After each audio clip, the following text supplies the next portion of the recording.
আজি যিবিলাক সমাজ হৈছে আপুনি টিভিটোৰ মুখত খন্তেক বহিব নোৱাৰে, ভাল খবৰ এটাও নাথাকে। ড্ৰাগছ আসক্তি হৈছে আজি উঠি অহা যুৱক যুৱতী। কিন্তু আমাৰ শংকৰদেৱ সংঘ এটা সেৱা বাহিনী বুলি সংগঠন আছে, যিটোৰ জৰিয়তে নিচা আসক্তি এৰি এটা সৎ পথলৈ আহিছে। আৰু প্ৰত্যেকজন অভিভাৱকে আমাৰ গুৰুজনাৰ আদৰ্শ নীতিৰ মাজত কীৰ্তন দশম ঘোষা ৰত্নাৱলী আপুনি পঢ়ক, নিজে পঢ়ক, ল'ৰা ছোৱালীক পঢ়াওক, সাধুৰ সংগলৈ আনক। নহ'লে কিন্তু আপুনি আজি ল'ৰা ছোৱালীক শুধুৱাই ৰাখিব নোৱাৰে। বহুত বেয়া পৰিস্থিতিলৈ গৈ আছে। গতিকে সাধুৰ সংগ আমাৰ নিতান্তই প্ৰয়োজন, শংকৰ মাধৱৰ আদৰ্শ আমাৰ নিতান্তই প্ৰয়োজন। এই কথাখিনি প্ৰত্যেকে আমি ব্যৱহাৰিক জীৱনত পালন কৰিলেহে ভাগৱত শ্ৰৱণ কৰাৰ পৰা লাভ হ'ব।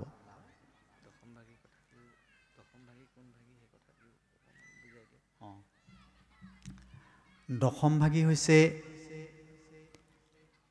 ভাগৱতৰ 12টা স্কন্ধ, 335টা অধ্যায়, 18,000 শ্লোক, 5,96,000 শব্দ।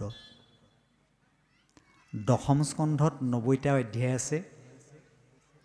বসুদেৱ দৈৱকী বিবাহৰ পৰা কুৰুক্ষেত্ৰ যুদ্ধলৈকে আছে 90টা অধ্যায়। এইটো দশম স্কন্ধতে চবতকৈ দীঘল। ভাগৱতৰ আধা দশমতে আছে। গতিকে সেই দশমত শংকৰ গুৰুৱে ভগৱন্তৰ লীলাৰ পৰা একদম কুৰুক্ষেত্ৰ যুদ্ধলৈকে গোটেইখিনি নিজ হাতেৰে অংকন কৰি থৈ গৈছে। সেইকাৰণে কীৰ্তনৰ দশম মূৰৰ মূৰ্তিৰ সমান বুলি কৈছে। গতিকে আমি শংকৰ মাধৱক বেলেগে বিচাৰিব নালাগে, কীৰ্তন দশম চালেই তাৰ মাজতে আমি পাম।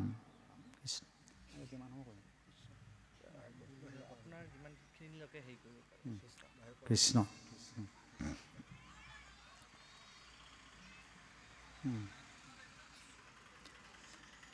হে ৰাম অল্পকালে সাধে সিদ্ধি, কৃষ্ণৰ ভকতি, দুই দণ্ডে পাইলা গতি, খটাংগ নিপতি, দানৱ গণক যিনি নিপতি পূৰ্বত, দেৱতাক ৰক্ষা কৰি ইয়াছিলা স্বৰ্গত, দেৱ সবে বোলে বৰ লোৱা মহিপাল, ৰাজা বোলে কৈও আগে জীবুকত কাল, দেৱে কহে জীৱাই আৰু দুই দণ্ড মানে, শুনি শীঘ্ৰে পৃথিৱী কয়াখিলা বিমানে, সমস্ত কেতেজী ৰাজা স্থিৰ কৰি মন, কৃষ্ণৰ অভয় পদে পখিল শৰণ, মুহূৰ্তে খটাংগে পাইলা পৰম গতিক, জীৱা 7 দিন তুমি চিন্তা কৰা কি ক, এহি বুলি কহিলা ধা ৰণা যোগ মুনি, যাক কহি আছে হৰি ব্ৰহ্মাতয় আপুনি, সংসাৰত ৰণপথ আছে অসংখ্যাত, অনেক বিঘিনি তাতো দুষ্কৰ সাক্ষাৎ, শ্ৰৱণ কীৰ্তন কৰি কৃষ্ণ কয়া ৰাধে, মহামুখ্য সাধে কো বিঘিনি নবাধে, এতিয়া সুন্দৰকৈ উল্লেখ কৰিছে যে খটাংগ নিপতি বুলি এজন ৰজা আছিল। এই খটাংগ নিপতিক স্বৰ্গ ৰাজ্যখন ৰক্ষা কৰিবৰ কাৰণে ইন্দ্ৰ আদি দেৱতাসকলে মৰ্ত্যৰ পৰা স্বৰ্গলৈ লৈ গৈছিল। আৰু স্বৰ্গত এবছৰ দিন খটাংগ নিপতিয়ে তেওঁলোকক অসুৰসকলৰ হাতৰ পৰা ৰক্ষণাবেক্ষণ দি আছিল। আৰু এবছৰ পিছত আমাৰ মৰ্ত্যত যেতিয়া 100 বছৰ হয়, স্বৰ্গত এবছৰ হয়। যেতিয়া শিৱ পাৰ্বতীৰ পুত্ৰ কাৰ্তিক ইন্দ্ৰ ৰাজ্যৰ সেনাপতি হ'ল, তেতিয়া খটাংগ নিপতিক ক'লে ইন্দ্ৰ দেৱতাই যে তোমাক আমি সেনাপতি পদৰ পৰা অৱসৰ দিছোঁ, যিহেতু আমি স্বনিৰ্ভৰশীল হৈছোঁ।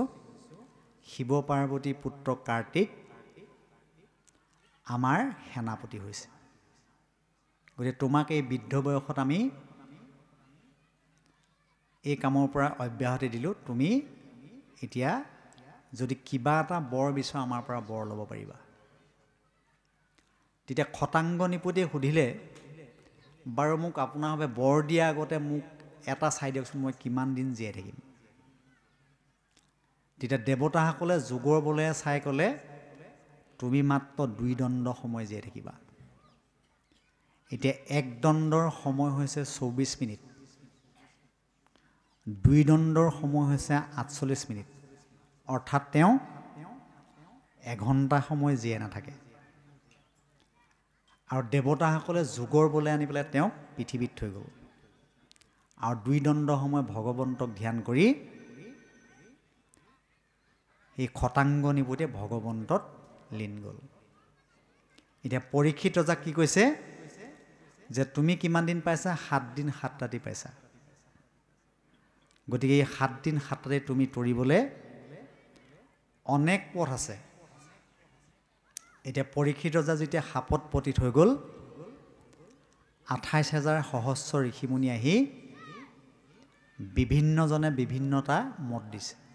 কোনোবাই যজ্ঞ কৰিবলৈ কৈছে, কোনোবাই তপ কৰিবলৈ কৈছে, কোনোবাই ব্ৰত কৰিবলৈ কৈছে, কোনোবাই তীৰ্থ কৰিবলৈ কৈছে। সেইখিনি কৰিব পাৰিব, কিন্তু 7 দিনৰ ভিতৰত নোৱাৰে।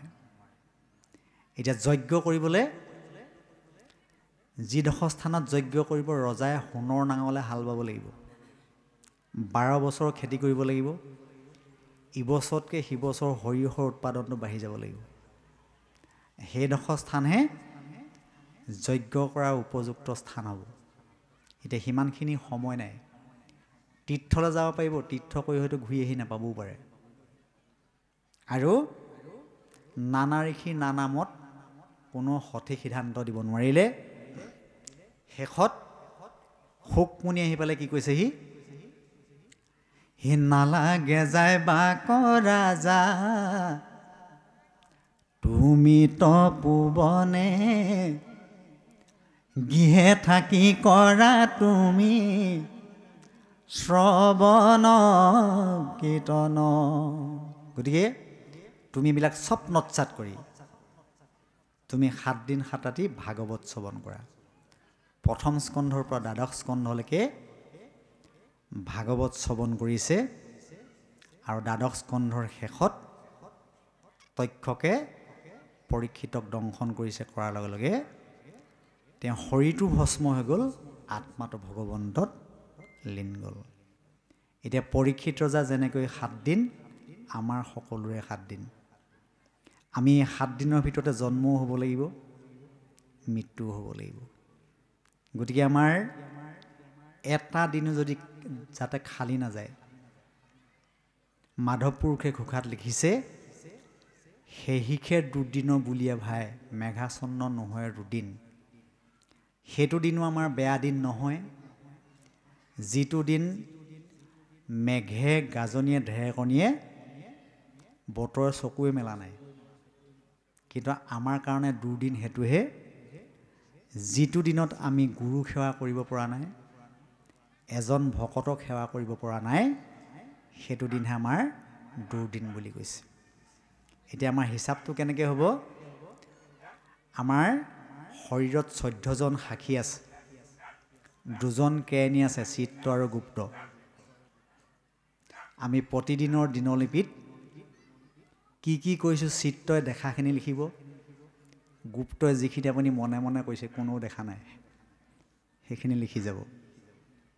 আৰু যিদিনা আপোনাৰ এই শৰীৰৰ পৰা আত্মা ওলাই যাব, যমৰজাৰ টেবুলত সেই ফাইলটো দি দিবগৈ।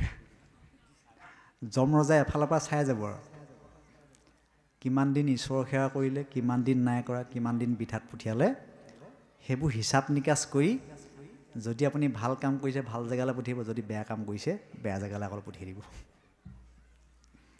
গতিকে তোমাক মই ভাণ্ডো, তুমি মোক ভাণ্ডা, 14 সাক্ষীক ভাণ্ডিবা কোনো উপায়। কোনেও কাকো ফাঁকি দিব নোৱাৰে। আমাৰ 14জন সাক্ষী শৰীৰতে আছেই।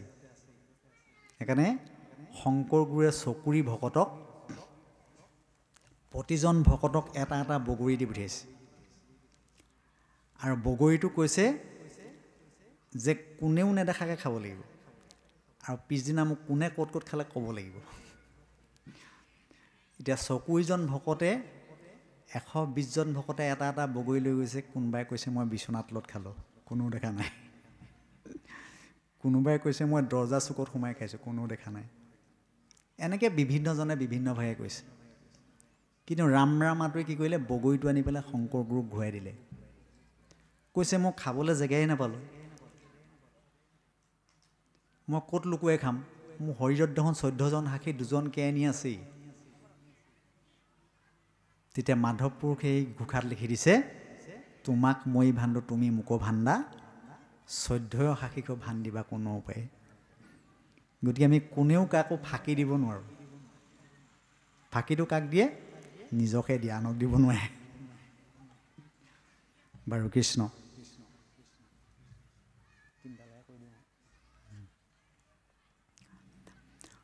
হে ৰাম জাত হন্তে হৈৰতি, কৃষ্ণৰ চৰণে, নাহিকে সুগম আত পৰেতি ভুৱনে। পূৰ্বতে ব্ৰহ্মায়ে কচিতে 3 বাৰ, বেদত বিচাৰিয়েহি মানে পাইলা সাৰ। শ্ৰৱণ কীৰ্তন মাত্ৰ সুগম ভকতি, অল্পতে উপজয় গোবিন্দত প্ৰেমৰতি। হেন জানি মহাযত্নে কৃষ্ণক সৰ্বথা, শ্ৰৱণ কীৰ্তন কৰাতে জীয়ান কথা। শুদ্ধ হৈ বায়ে তেকেতে জীৱ মায়া জালে, কৃষ্ণৰ পৰম পদ পাইবা অল্পকালে। 2 অধ্যায়ৰ কথা গৈলা এহি মানে, শুকমুনি কহন্ত ৰাজাত বিদ্যমানে। জ্ঞানী মনুষ্যৰ এহি মানে প্ৰয়োজন, কৰিবে কৃষ্ণক মাত্ৰ শ্ৰৱণ কীৰ্তন। যেন ফল পাৱ সবে দেৱতাক যজি, লভে সৰ্বসিদ্ধি প্ৰভু মাধৱক ভজি। এই অজ্ঞানীকে সেৱয়ান দেৱতাসকল, যেন পুত্ৰ ভাৰ্যাৰ ভজনে তুচ্ছ ফল। ভকত জনৰ সংগে ৰংগে সৰ্বক্ষণ, কৃষ্ণক আৰাধি কৰে শ্ৰৱণ কীৰ্তন। এহি মানে পুৰুষাৰ্থ পুৰুষৰ আন কৰ্ম সবে ব্যৰ্থ হৰি বিমুখৰ শুনন্তে উপজ্ঞান শুদ্ধ হৈ মতি ইহ পৰলোকত সুখত বিৰকতি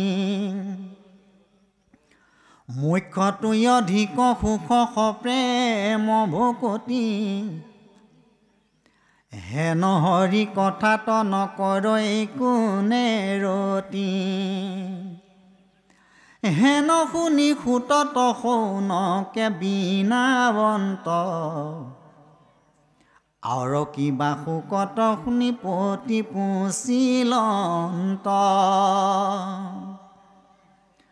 শুনিতে চুকৈ আছে দুয়ো বৈষ্ণৱৰ যেন ভৈল সংবাদ কহিও নিৰন্তৰ ক্ষণে কোনো শুনে কৃষ্ণ কথা যিটো নৰ ব্যৰ্থে আয়ু হৰে সূৰ্য সিটো মনুষ্যৰ হেন জানি কৃষ্ণৰ হেন জানি কৃষ্ণ কথা সংসাৰতে সাৰ কহিও কহৌ কয়ো সম্ফল আমাৰ এতিয়া সুন্দৰকৈ উল্লেখ কৰিছে যে অজ্ঞানিকে সেৱয়েন দেৱতাসকল যেন পুত্ৰ ভাৰ্যাৰ ভজনে তুচ্ছ ফল যিসকল অজ্ঞানী সেইসকলহে অন্য দেৱতাসকলক সেৱা পূজা নমস্কাৰ কৰে আৰু যেন পুত্ৰ ভাৰ্যাৰ ভজনে তুচ্ছ ফল এতিয়া আমি পুত্ৰ ভাৰ্যাকে আদি কৰি যিখন আমি গৃহত আছোঁ এই গৃহখনৰ পৰা কেইটামান পাব লগা সম্পত্তি আছে সেইটো আমাৰ ফালৰ কথা কৈ দিছোঁ দেই আপোনালোকৰ ফালৰ নহয় যে কলিযুগটো কেনেকুৱা হ'ব এই বিষয়ে যুধিষ্ঠিৰৰ আগত ভীষ্মই কৈছিল ভীষ্ম যেতিয়া সৰহসজ্জাত পৰি আছিল আৰু সৰহসজ্জাত পৰি থাকোঁতে যুধিষ্ঠিৰে ইষ্টমিত্ৰ ককাই ভাই ইষ্টকুটুম যিখিনিক বধিলে বধাৰ পাছত তেওঁ যদিও ৰজা হ'ল তেওঁ মনটো পতিয়ন যোৱাব পৰা নাই তেতিয়া কৃষ্ণই ভীষ্মৰ ওচৰলৈ লৈ গৈছে যুধিষ্ঠিৰক আৰু যুধিষ্ঠিৰৰ হতুৱাই ভীষ্মৰ হতুৱাই কেইটামান যুধিষ্ঠিৰক উপদেশ বাণী কৈছিল কলিযুগটো কেনেকুৱা হ'ব কলিযুগৰ সম্পৰ্কে কৈছে ফলহীন তৰু মন্তহীন গুৰু শস্যহীন বসুমতী মিত্ৰ স্নেহ হীন গোবচহীন কালৰ হে নখে গতি এতিয়া কলিযুগটো কেনেকুৱা হ'ব ফলহীন তৰু গছ গছনিবিলাকত ইবছৰতকৈ সিবছৰ গুটিৰ পৰিমাণটো কমি আহিছে মন্ত্ৰহীন গুৰু আমাৰ সমাজত যিবিলাক গুৰু আবিৰ্ভাৱ হৈছে গুৰুৱে মন্ত্ৰহীন শিষ্যক কি শিকাব আৰু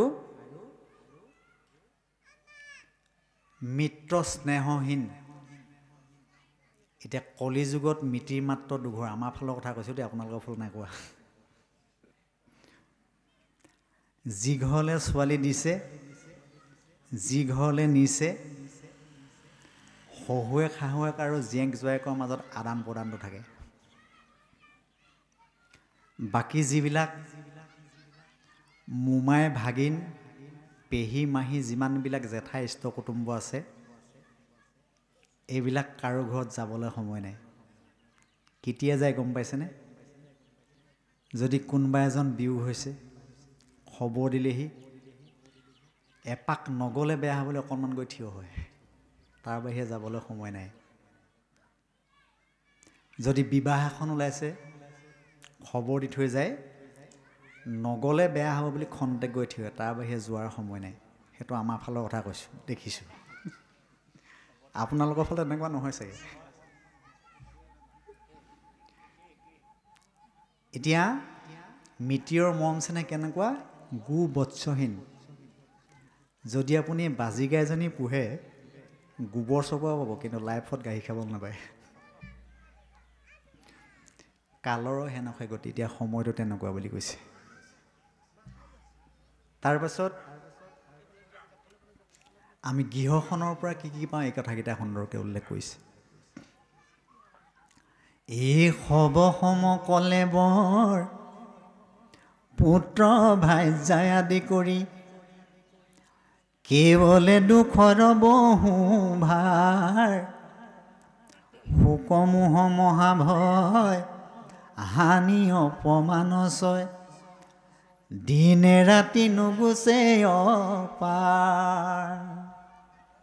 সবসম কলেবৰ সকলোৰে কাৰণে সমান, পুত্ৰ ভাৰ্যা আদি কৰি কেৱলে দুখৰ বহু ভাৰ।